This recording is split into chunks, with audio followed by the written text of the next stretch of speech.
Hello everybody, my name is indeed CactiMamba, and today, well, we are going to be talking about Legend of Terra, but we're definitely not going to be playing it, because I am insanely tired right now, and I don't really have enough energy to really be able to play out a run at the moment. Don't worry, I'm still planning on making the MF run. I need to level up her slightly more for the plan I have, which is doing pretty good so far on the levels, and yeah.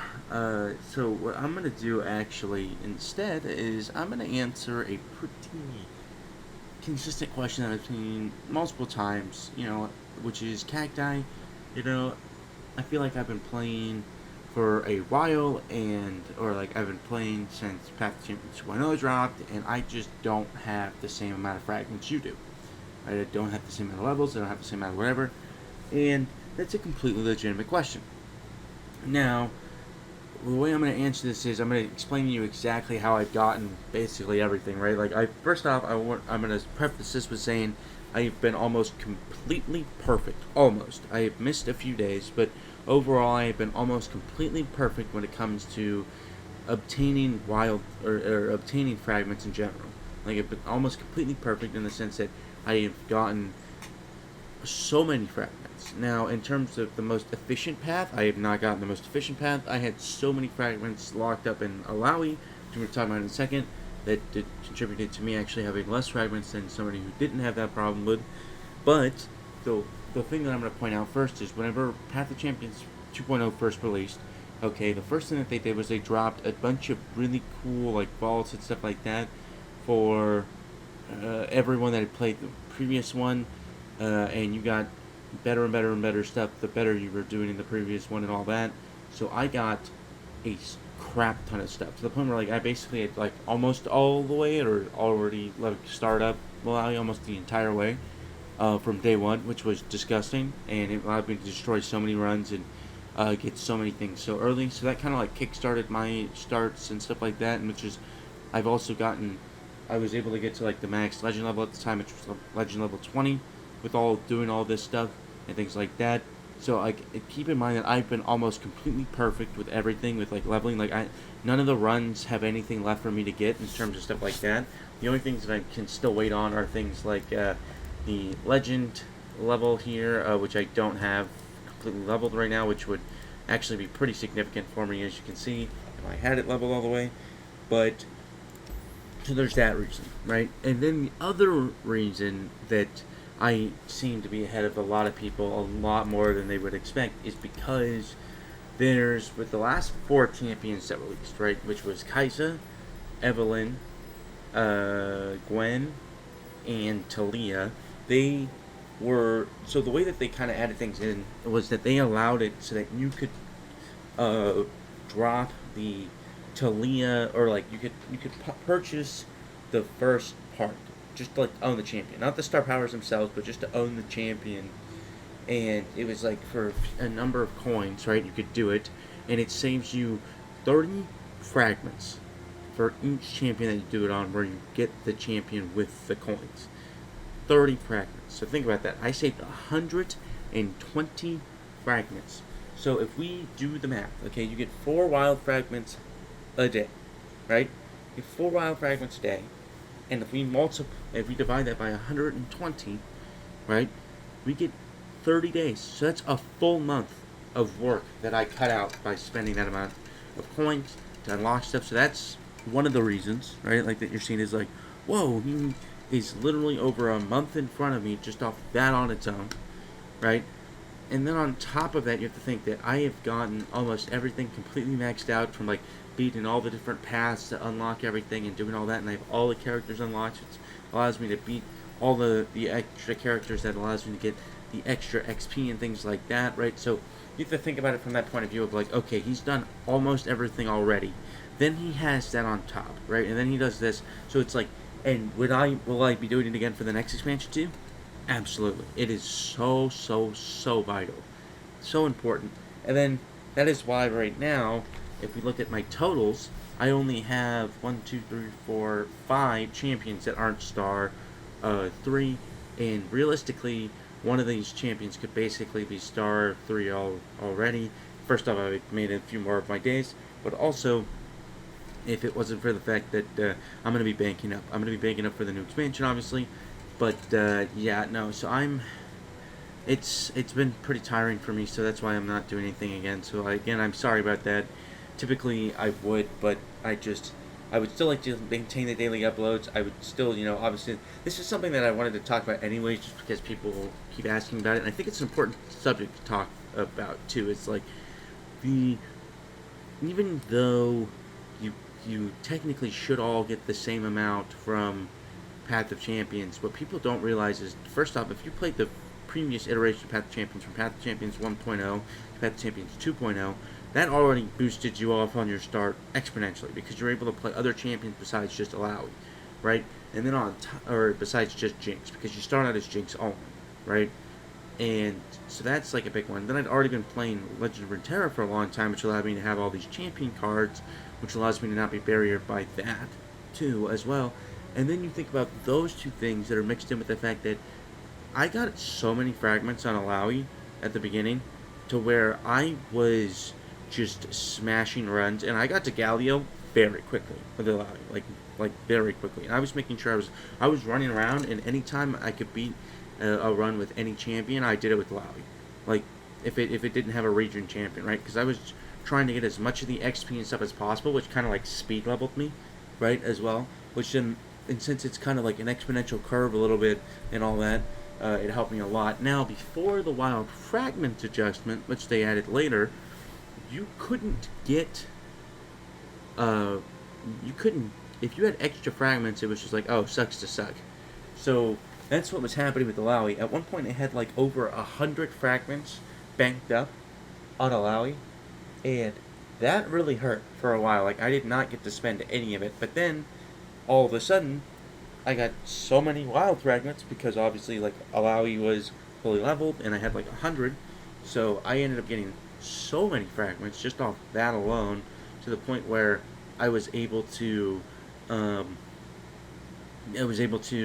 level up everything even faster in that regard. But the crazy thing too is that I even want to touch on is if the wild fragments thing had been there from the beginning, like the adjustment that they had, it actually would have been way better for me. Like, I would have probably already had all the champions leveled right now, but it's because of that kind of change where I don't. But you guys have to keep that in mind, alright, guys? Like, if you were trying to become like the fastest person to level up everything as soon as possible, yes, you probably would have to spend money, but don't do it unless you actually have the means to do so and you want to, okay?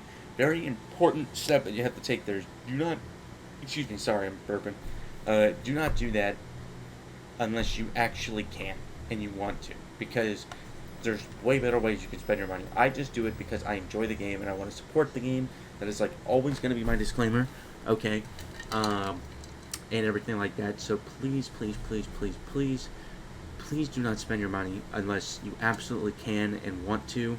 Otherwise, you're just going to have to suffer through the extra shards. I suffered through all the extra shards waiting on things for different champions in the beginning with things like at one point I actually didn't have either Bard or Jhin unlocked, so I couldn't do anything with the Runeterran champion because I couldn't. They were locked out, right? And so that was a very frustrating time for me until they finally unlocked it and I was able to get in and do all that, and I was finally able to use any champions, right? And then at one point, all I had was Bard, and I did not like playing Bard, and so that was frustrating as well, right? So you have to keep in mind that it gets easier as things go on, right? And I'm obviously at a pretty accelerated pace, and then it's going to stay that way with me because as the new stuff comes out too, it's going to be even easier for me to level stuff, right? Than it would be for you guys too. And I can probably get to almost every single champion. If there's only 4 that release, I'd probably be able to level up every single champion almost completely to Star 3, right? That's if it's only 4. If it's more than 4, probably not. But you guys got to keep that in mind, alright? So, yeah, it's part of the video I wanted to talk about today. And then I also just kind of wanted to do, before the next expansion, I don't know if they're going to add patch notes or anything like that. I haven't even seen the Ornn reveal. This was recorded on Sunday night. I am completely exhausted. So instead of the gameplay aspect, I was going to talk about the current strength levels. I think that different champions are at, and I'm going off of Star 3, okay? And I know that I don't have a couple of these champions to Star 3, but I think after playing all of them, I can make a legitimate kind of like tier list of like what I think is very strong, what I don't think is very strong, and all that. So this one might be the more controversial one, but I actually don't think Annie's very strong. I'd probably put her in B or C tier, if there was a ranking. So like my ranking would be S tier, A tier, B tier, C tier, and then F tier. Okay, or like D, F tier. Okay, so like you can do something like that. But D and F tier are kind of like my same tiers. So Annie is in like one rank above F tier. Okay, she's in about C tier, and then Bard I would say is probably A tier, to be honest. I actually think Bard's A tier. He can also, I think if you don't have the right relics and stuff, he can feel more like a B tier champion. I think he's like low A, high B, unless you have like very good relics and stuff on him and things like that. But otherwise, he doesn't feel as good. Darius feels more on like the high side of A, and the reason why I think Darius is better than Bard is first off, he's a little bit easier to pilot, right? Which makes it a lot easier, and there's less random stuff that goes along with it, which means that it's easier to pilot around that. But also because he has such a disgusting star 2 mixed in with his synergy with between his two different star powers is disgusting. Like you get 4 attack for each of the allies you summon first each round, right? Which gives you 4 attack and overwhelm. And then the first time each round that you attack with 15 total power or more, then you rally, which is disgusting. And you can get that off so consistently in the stack, like on your 3rd turn, 4th turn, stuff like that. So I think that Darius personally is actually a lot stronger than Bard because he's just so much more. His consistency level is a lot higher, but Bard can pop off more, if that makes sense. So I feel like Bard's cap is a lot higher on like how far you can go with him, but I think Darius is a lot more straightforward and makes himself a lot stronger most of the time, as well as himself being a finisher and all that. So yeah, and then Evelyn, I actually think I love Evelyn as a design for the thing, but she feels very slow and everything, which makes me lean more towards B tier. I feel like she's B tier. I think she's actually below Bard and stuff like that as well. Quick water break. Yeah, she's below Bard, and I think she's the lowest out of the 4 of them, and it's because you need her to be Star 3 first up, and even at Star 3, she still doesn't feel as good as some other champions, and when you don't if you don't pull her at all, it makes it almost impossible to play her deck. And the reason it makes it almost impossible to play her deck is because she relies so much on champions leveling, right? And it's such a niche win con that sometimes it makes it almost impossible to play around. Whereas this next champion I'm about to talk about, Alawi, you don't even need Alawi. Alawi's just a fantastic finisher, but you don't actually need her. And spawn as a mechanic is just busted whenever you're able to spawn 3 every single time you attack. It's just disgusting. And then the fact that you can also give enemies vulnerable, which means that you're able to challenge enemies so that they don't take away your health whenever you're attacking, is crazy. So I think Alawi is easily S tier. In fact, she might be one of the top 3-ish champions in Path of Champions, especially for like what you can do with her peak and how just self-sufficient she is, and how it is so tough to stop her, and she snowballs so hard. If you don't kill her tentacles almost immediately, you're dead, right? That's just how it works. And so Alawi's pressure is just, it's just crazy. It's just insane when you really think about it. Then there's Jinx, okay? And Jinx, I feel like, is actually, I think Jinx is good, but I think that Jinx is better with lower health nexuses, which means that she kind of falls off a little bit more as nexuses get tougher. Now, that being said, I still think she's very strong. I'd probably put her high A tier, low S tier. And the reason why I would do that is because even though she's strong, I think she relies a lot on the loose cannon's payload to be successful, because otherwise you're not instantly leveling Jinx. And Jinx, when she's not leveled, doesn't feel good. And yeah, so I think that that's the thing you have to keep in mind. Jinx is she's a little bit reliant on an item. Granted, that item you can find in the actual paths for like the champions and things like that, so it's not that tough to find, but still have to think about that for a second. And then there's Kai'Sa, and I think Kai'Sa is a good example of a champion who is super fun to play, super unique, but in strong without being like the most OP of the OP. And I think that she's where Jinx is, but for different reasons. She's about where Jinx is, but she's got a better cap, and I think she's more fun to play and more interesting. But I just don't think she's like high S tier. So I'd say she's like mid S tier. Right, like she's very good. The constant keywords are insane. It just means that you need to keep it bored. And then once allies have 3+ positive keywords, they have +2/+2. And then once they get evolved, they get another +2/+2. So you can get your units pretty beefy pretty quickly, and it's so cost effective, right? So Kai'Sa is all about like finding keywords and things like that, and I love it so much. So I would say that that's where she's at. I think she's a little bit more like mid S tier as I lose my Tierlist here. And then Lux. Lux, for some people, is not as fun, but I think as a star 3, she is disgusting. Like, the fact that you are able to refill mana in general from how much you spent means that you can play a super expensive spell to start off your turn, get a rally token for free, and then also on top of that, play more spells and things like that, and it opens up so much flexibility for you that just isn't possible. So I think that it's just really crazy to think about and everything like that. So yeah, so I don't know. I think that she is probably A+. I'd say A+ tier, something like that. She's A+, S-. She's good. She's super duper strong, but she's not so OP that it's just like, what am I even doing? You know what I mean? Like, you can turn your brain off and win with the top of the S tier champions. But Misfortune, on the other hand, is the exact champion that I don't feel like is OP. Now, that's granted because she's a little bit lower and I haven't played her as much, so I'm not as experienced with her. But I think as of right now, my opinion is that Misfortune is... Sorry, taking a drink. Misfortune is definitely gotta be a C tier champion. I think she's a C tier champion. I think that the powder monkeys are strong, but until you're so reliant on getting things on both ends, like you need her star power and you need her champion levels if you're gonna do anything. She doesn't feel that self-sufficient, and she feels really, really weak. So that's just my take on her.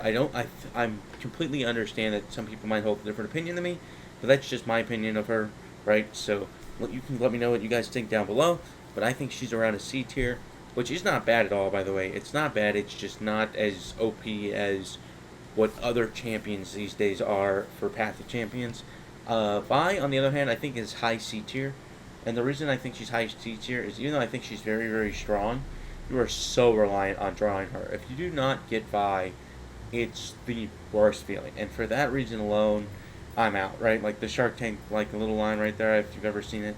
It's like I just don't think it feels good whenever you don't draw her. It just like feels so useless. You know what I mean? It feels like you almost have to be level 20 on her for it to feel like amazing, because then you get the consistent draw off and things like that.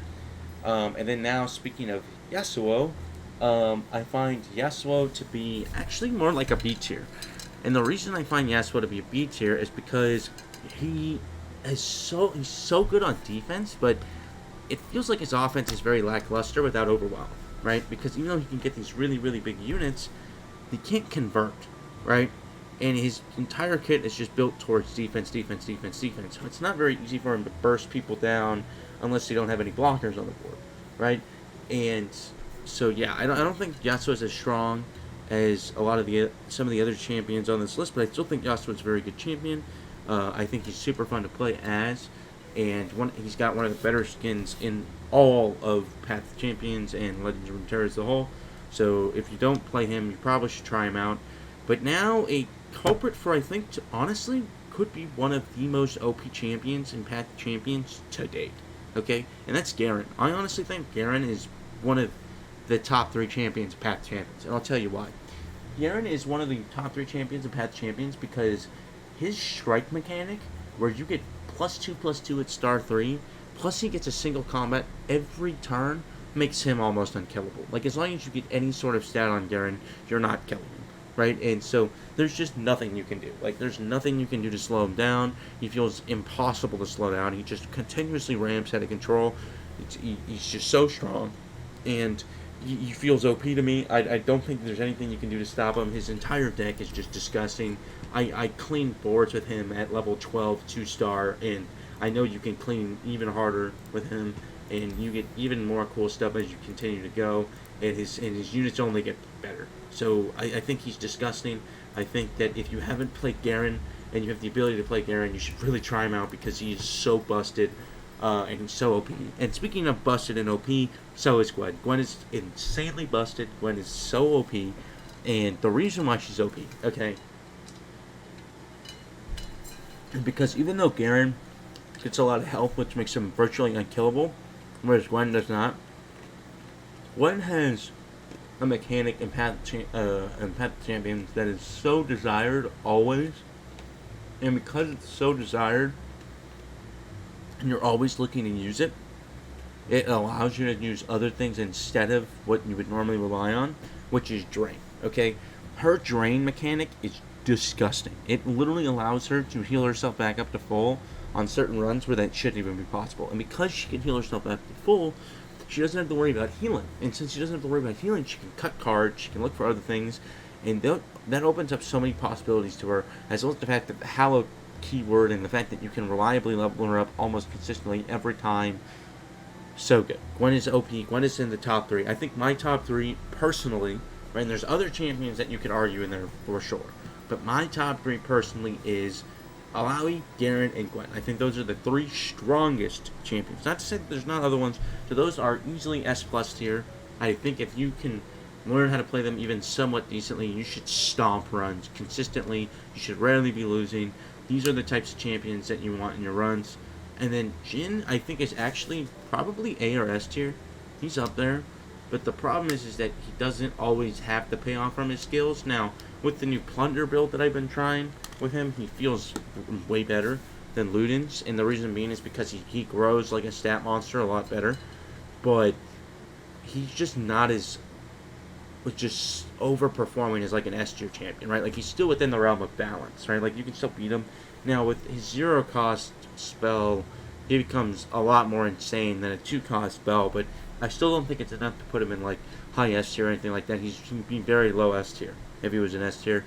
Which leaves us 2 champions left. Hold on, let me drink another thing of water here. Keep myself awake. The last 2 champions, okay? Lee Sin. Absolutely very strong champion. Love his playstyle.